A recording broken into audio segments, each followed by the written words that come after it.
Friends, welcome to my channel science study with Ritu Preeti. तो friends, हम पढ़ रहे थे कंपोनेंट्स ऑफ फूड, जिसमें हमने कंप्लीट कर लिया था different types of food item, test for starch, test for protein, test for fats. तो ये सारी चीज़ें हमारी कंप्लीट हो चुकी थी। आज हम पढ़ेंगे what do various nutrients do for our body. ठीक है, तो आज इट मीन्स विभिन्न पोषक तत्व हमारे शरीर के लिए क्या करते हैं। तो देखिए, carbohydrate mainly provide energy to our body, fats also give us energy. In fact fats give much more energy as compare to the same amount of carbohydrate. तो कार्बोहाइड्रेट मुख्य रूप से हमारे शरीर को ऊर्जा प्रदान करते हैं। फैट से भी ऊर्जा मिलती है, हमें एनर्जी प्रोवाइड होती है, और कार्बोहाइड्रेट की तुलना में फैट्स के समान मात्रा से हमें अधिक ऊर्जा प्राप्त होती है। ठीक है, कार्बोहाइड्रेट की तुलना में हमें फैट से ज़्यादा एनर्जी प्रोवाइड होती है। Food containing fats and carbohydrate are also called energy giving food, figure 2.3 and figure 2.4। तो कार्बोहाइड्रेट और फैट्स को भोजन को ऊर्जा देने वाला भोजन भी कहते हैं। ठीक है, तो फिगर 2.3 में यहाँ पर देखिए, यहाँ पे दिखाया गया है सोर्स ऑफ कार्बोहाइड्रेट। तो फर्स्ट में source of carbohydrate sweet potato. Sweet potato means क्या होते हैं? शकरकंदी जिसे बोला जाता है हिंदी में, और पटाटो आलू, sugar cane, papaya, melon, mango, maize, बाजरा, राइस एंड व्हीट। तो ये सारी चीज़ें कार्बोहाइड्रेट, सोर्स ऑफ कार्बोहाइड्रेट है। सेकेंड है ग्राउंड नट एंड नट्स, जो किसके, प्लांट्स के सोर्सेज हैं। थर्ड है मीट, घी, मिल्क, बटर, ग्राम, एग्स और मिल्क। ठीक है, तो ये सारी चीज़ें एनिमल्स के सोर्सेज हैं। अब है protein are often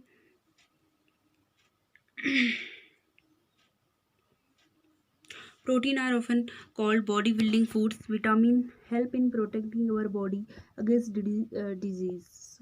Vitamins also help in keeping our eyes, bones, teeth and gums healthy.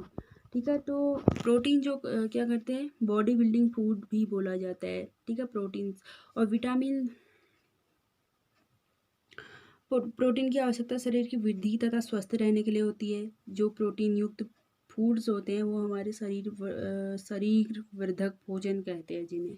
ठीक है, जो 2.5 में यहाँ पे दिखाया गया है। ये देखिए, सोयाबीन, पीस, ग्राम, मूंग, तुअर दाल, बीन्स और फिश मीट। तो ये सारी चीज़ें क्या है, प्रोटीन के सोर्सेज हैं। और इस सेकंड जो डायग्राम दिखाया गया है यहाँ पे, एग्स, मिल्क, ये सारी चीज़ें क्या है, एनिमल्स हैं, एनिमल्स के सोर्सेज हैं, सॉरी। अब है vitamin are of different kinds known by different name. Some of these are vitamin A, vitamin C, vitamin D, vitamin E and के।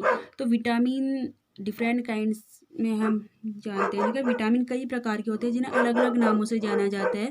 इनमें से कुछ vitamin A, vitamin B, vitamin C, vitamin D, vitamin E तथा vitamin K नाम से जाना जाता है। There is also a group of vitamin called vitamin B complex. ठीक है, तो विटामिन के एक समूह को, ठीक है, एक ग्रुप होता है जो उसे क्या बोला जाता है, vitamin B complex. Our body needs all types of vitamins in small quantities. Vitamin A keep our skin and eyes healthy. Vitamin C help body to fight against many disease. Vitamin D help our body to use calcium for bones and teeth. Food that are rich in different vitamins are shown in figure 2.6 to figure 2.9. ठीक है, तो हमारे शरीर को सभी प्रकार के विटामिनों की आवश्यकता होती है। थोड़ी बहुत हर विटामिन की आवश्यकता हमारे बॉडी को होती है। तो जो विटामिन ए होता है वो हमारी स्किन एंड आइज को हेल्थी रखता है। विटामिन सी बहुत से रोगों से लड़ने में हमारी मदद करता है। विटामिन डी जो होता है वो क्या करता है, हमारे बोन्स और टीथों के लिए कैल्शियम का उपयोग करने में हमारी बॉडी में हेल्प करता है। और विभिन्न विटामिन जो मतलब बहुत ज़्यादा मात्रा में यहाँ पे फिगर पे दिखाया गया है। ठीक है, तो यहाँ पे देखिए विटामिन के कुछ स्रोत हैं। ये है some sources of vitamin A, papaya, carrot, mango. फिर some sources of vitamin B क्या है, liver, wheat, rice. Sources of vitamin C, green chilli, lemon, amla and guava. ठीक है, तो जो विटामिन डी होता है वो हमें सन से भी प्रोवाइड होता है। ठीक है, अब है यहाँ पे देखिए, our body also prepare vitamin D in the presence of sunlight. Nowadays insufficient exposure to sunlight is causing vitamin D deficiency in many people। ठीक है, तो विटामिन, हमारा शरीर भी सूर्य के प्रकाश की उपस्थिति से विटामिन डी बनाता है। ठीक है, तो सन से भी, सनलाइट से हमें विटामिन डी मिलती है। कोई भी सूर्य के प्रकाश में नहीं रह पाता, जिससे लोगों में इसकी कमी हो जाती है। तो हमें ज़्यादा से ज़्यादा धूप में रहना चाहिए। मतलब जो सुबह की धूप होती है 9 बजे तक की, 7 से 9-10 बजे तक की धूप, तो वो हमें विटामिन डी प्रोवाइड करती है। तो उस टाइम पे हमें धूप पे रहना चाहिए। जो लोग धूप में नहीं रहते हैं तो उनमें विटामिन डी की कमी हो जाती है। फॉर तो यहाँ पे क्या था, minerals are needed by our body in small amount, each one is essential for proper growth of body and to maintain good health. तो हमारे शरीर को खनिज लवणों की आवश्यकता अल्प मात्रा में होती है। ठीक है, some sources of different minerals are show in figure 2.10। तो शरीर के जो मतलब अच्छे स्वास्थ्य के लिए प्रत्येक मिनरल्स की आवश्यकता होती है। हमें बहुत सारी मिनरल्स की आवश्यकता होती है, और डिफरेंट टाइप्स के यहाँ पर स्रोत दिखाए गए हैं। जैसे ये देखिए जिंजर, ये आयोडीन के सोर्सेज हैं, और ये फास्फोरस के। ठीक है, तो पहले हम आगे पढ़ लेते हैं। There are most food items usually have more than our nutrients. You may have noticed this while recording your observation in table 2.2. However, in a given raw material, one particular nutrient may be present in much larger quantity than in other. For example, rice has more carbohydrate than other nutrients. Thus, we say that rice is a carbohydrate-rich source of food. ठीक है, तो जो अधिकांश minerals होते हैं उनमें से अधिक पोषक तत्व होते हैं हमारे। आपने भी जो टेबल 2.2 है उसमें देखा होगा। ठीक है, इन बातों को। फिर भी किसी रॉ मटेरियल में एक निश्चित पोषक की मात्रा दूसरे पोषक की मात्रा से अधिक हो जाती है। तो जो चावल होता है उसमें कार्बोहाइड्रेट की मात्रा दूसरे पोषकों से अधिक होती है, मतलब ज़्यादा मात्रा में होती है कार्बोहाइड्रेट राइस में।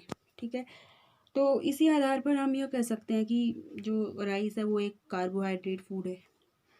फिर beside these nutrients our body need dietary fibre and water. तो इन पोषकों के अलावा हमारे शरीर को डाइटरी फाइबर मीन्स आहारी रेस, ठीक है, आहारी रेशों तथा जल की आवश्यकता होती है। आहारी रेस जिसे बोलते हैं। तो dietary fibre are also known as roughage, जिसे क्या बोला जाता है, रफेज भी बोला जाता है। इसे रफेज नेम से भी जाना जाता है डाइटरी फाइबर को। Roughage is mainly provide by plant product in our food, whole grain and pulses, potatoes, fresh fruits and vegetables are main sources of roughage. Roughage does not provide any nutrients to our body but is an essential component of food and adds to its bulk. This helps our body get rid of undigested food. तो ये क्या करता है, जो हमारे खाने में roughage पादप उत्पाद से होती है, जो ये क्या करता है, बहुत से जैसे पल्सेज, पोटैटो, फ्रेश फ्रूट्स, जो वेजिटेबल्स होती हैं, तो उसमें बहुत सारे सोर्सेज होते हैं। ये हमारे बॉडी को क्या करता है, पोषक तत्व प्रदान करते हैं और हमारे भोजन का जो आवश्यक अवशय है उसको बढ़ा देते हैं। ठीक है, उसकी पाचन शक्ति, भोजन को बाहर निकालने में भी हमारी शरीर की सहायता करते हैं। तो यहाँ पर कुछ सोर्सेज दिए गए हैं। फर्स्ट है सम सोर्सेज ऑफ आयोडीन, जैसे कि जिंजर है, ठीक है, फिश है, और सेकेंड है सोर्सेज ऑफ फॉस्फोरस, मिल्क, बनाना, और यहाँ पे आयरन सोर्सेज के, और ये रहा कैल्शियम, मिल्क एंड एग। अब आगे देखिए, water help our body to absorb nutrients from food. It's also help in throwing out some waste from body as urine and sweat. Normally we get most of the water that our body needs from the liquid we drink, such as water. The liquid we drink, such as water, milk and tea. In addition, we add water to most cooked food. Let's see if there is any other source which provide water to our body. तो जो water है उसमें वो क्या करता है, हमारी body को न्यूट्रिएंट्स ऑब्जर्व करने में हेल्प करते हैं। भोजन में उपस्थित जो पोषकों को अवशोषित करने में हमारे शरीर की सहायता करते हैं। ठीक है, फिर क्या है, it's also help in throwing out some wastage from. तो ये जो अपशिष्ट पदार्थ मतलब जो वेस्टेज मटेरियल होते हैं तो उन्हें बाहर करने में हमारी हेल्प करता है। और normally we get most of the water that our body need from the liquid we drink. तो हमारे शरीर को जितने जल की आवश्यकता होती है वो हमें उन वस्तुओं से प्राप्त होती है, जैसे हम द्रव्य रूप में लेते हैं, जैसे जल, दूध, चाय। ठीक है, तो लिक्विड चीज़ें जो भी है तो वो हमारे शरीर में उसकी मतलब जब भी आवश्यकता होती है तो वो हम चीज़ लेते हैं। और इसके अतिरिक्त हम भोजन बनाने समय भी पानी का यूज करते हैं। ठीक है, तो और भी बहुत सारे क्या मतलब प्रोवाइड करता है हमें वाटर, और भी बहुत सारे अदर सोर्सेज प्रोवाइड करता है। तो यहाँ पे है एक्टिविटी 3। तो हमें एक एक्टिविटी करनी है। टेक ए टमाटो और a fruit like lemon, cut it into small pieces, do your hands and get wet while doing so. तो यहाँ पर हमें एक टमाटर और एक नींबू जैसा कोई फल लेना है, इसे छोटे छोटे हिस्सों में काट लेना। और ऐसा करते समय आपके हाथ गीले होते हैं क्या? ऐसा करते समय आपके हाथ गीले होते हैं। तो यहाँ पे carefully observe whenever vegetables and fruits are being cut, peeled, grated और mashed at your home, do you find any fresh vegetables or fruits that do not contain some amount of water?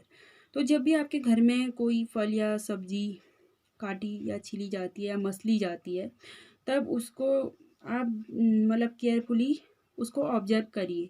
क्या ऐसा करते समय आपको ऐसे fresh vegetables and fruits के बारे में पता चलता है जिनमें पानी की मात्रा नहीं होती है? क्या आपने कभी ये ऑब्जर्व किया है? एक इस एक्टिविटी को आप घर में भी कर सकते हैं। We see that many food materials themselves contain water to some extent. Our body need are met by this water. Apart from this, we also add water while cooking many food items. तो हम देखते हैं कि कई खाद्य पदार्थ में water होता है, कुछ सीमा तक हमारे शरीर के लिए आवश्यक होती है, जल की पूर्ति इसी जल से हो जाती है। ठीक है, कुछ जो रॉ मटेरियल मतलब जो सब्जियां और फल में वाटर की मात्रा होती है तो वो हमारे बॉडी में कुछ इसी से क्या हो जाती है, पूर्ति हो जाती है मतलब शरीर में जल की। और इसके अलावा खाद्य पदार्थों को पकाते समय हम जल डालते हैं तो उससे भी पूर्ति हो जाती है, क्योंकि बहुत से लोग होते हैं जो बहुत कम पानी पीते हैं तो उनके बॉडी में पानी की कमी नहीं होती है, फिर भी मतलब बहुत ऐसे लोग होते हैं। ठीक है, तो वो क्यों नहीं होती है? क्योंकि हम बहुत सारी चीज़ों में पानी का यूज करते हैं तो उसके द्वारा ही हमारे शरीर में जल की पूर्ति हो जाती है। ठीक है, तो आज के लिए इतना ही। आगे हम नेक्स्ट टॉपिक पढ़ेंगे बैलेंस डाइट। ओके, अगर मेरी वीडियो अच्छी लगी तो इसे लाइक कीजिए, सब्सक्राइब कीजिए एंड शेयर कीजिए।